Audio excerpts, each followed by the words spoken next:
Last week I took out a shitload of bamboo here from the front garden and I parked it right now in plastic bags because today I want to create another sort of room experience where our outdoor sofa is, much like I did with the canners on the terrace. So let's build a bamboo wall. So they've been sitting here.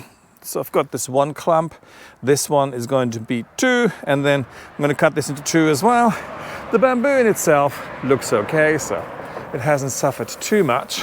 And this bamboo is going to go where our outdoor sofa is. And Jane has done tremendous work already because she prepared the bed. These are old floor tiles and Jane just dug them in halfway, so at least then the risers won't come out because they are quite shallow. I dumped one of the big clumps which we put into a pot next to the barbecue, and the idea is to pretty much create another room much like we did with the canners. Let me show you.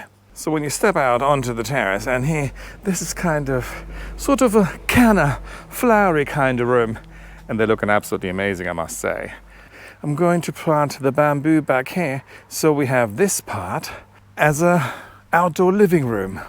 So I figured we've got 7 tiles and I'm going to cut the ones I have. That's going to make 2, 4, 5. So then I want to put 1 clump per tile. So there's obviously then 2 missing.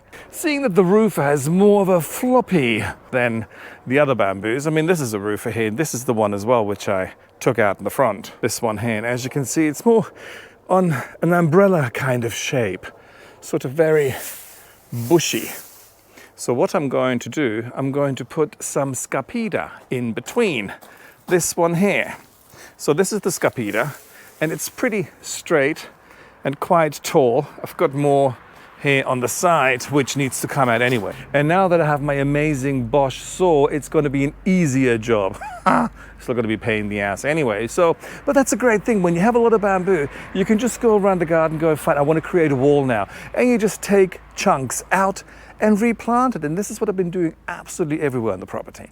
So this one here is a smaller clump, so that one can stay as is. It's not perfect to keep them in plastic bags, but you know what, for a few days, it's fine. So let's pull out the bloody ivy because that's the last thing I want back there. Let's just put it here. So this is sort of the size clumps I want. Every single time when people plant something new, they always dump a shitload of plants into it. Remember, these grow quickly. So I'd rather have it look a little bit bare for 1 year, but then the following year, obviously, you've got new clumps coming up. So don't overstuff your bed. Otherwise, you're just going to have to start yanking shit out again. And again, my reciprocating saw. I love that thing so much. Yes, taking out bamboo is a pain in the ass, but this definitely makes it so much easier. So let's cut those 2 clumps. All I'm doing right now is just, find a natural line if there is one, and then just go through them. Here I'm going to do it this way.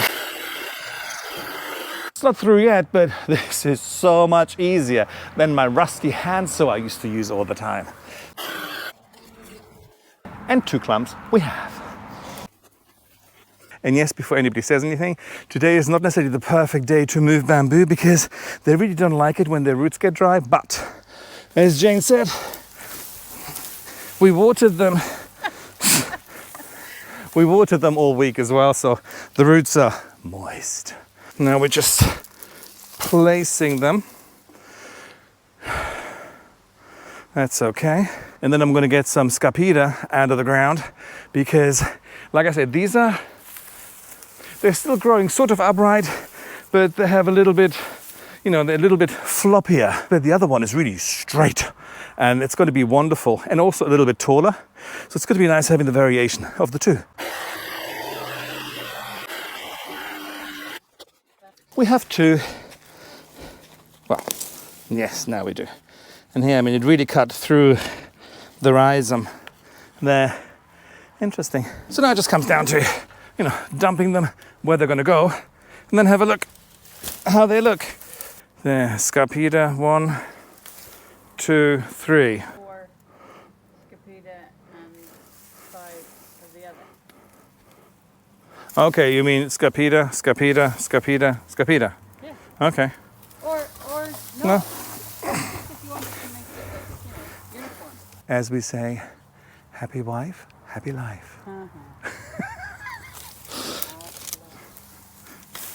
So 1, 2, 3, 4.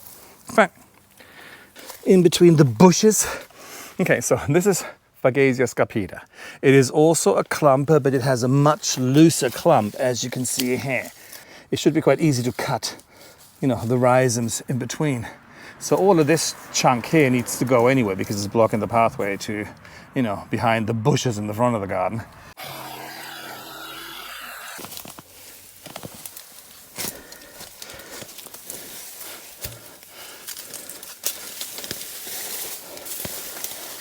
So now we dug them all out and looks a bit of a mess, but this is the stage we're at right now. So we have them alternating. We have the rufer, then the scapida, rufer, scapida, rufer, scapida. They need to go into the ground before they get really pissy. And it's always cute, you know, when someone goes, oh, don't overstuff it because otherwise you're going to have to take it out again.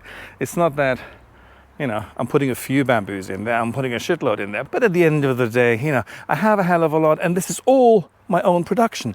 Well, I didn't make them, but yeah. So it's a free bamboo wall.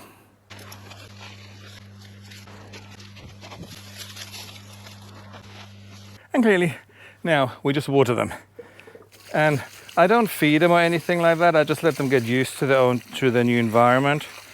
And then eventually I'll give them a little food, but not right now. They're stressed out enough that they've been moved and cut. So we could more or less say you come from the canna room into the bamboo room. And this is how it looks now. Quite happy with it. It just gives that little enclosed feeling, which is just so nice. So I'm extremely happy with it. And guess where I'll be spending the weekend. And that's me for the day. And I shall talk to you guys later.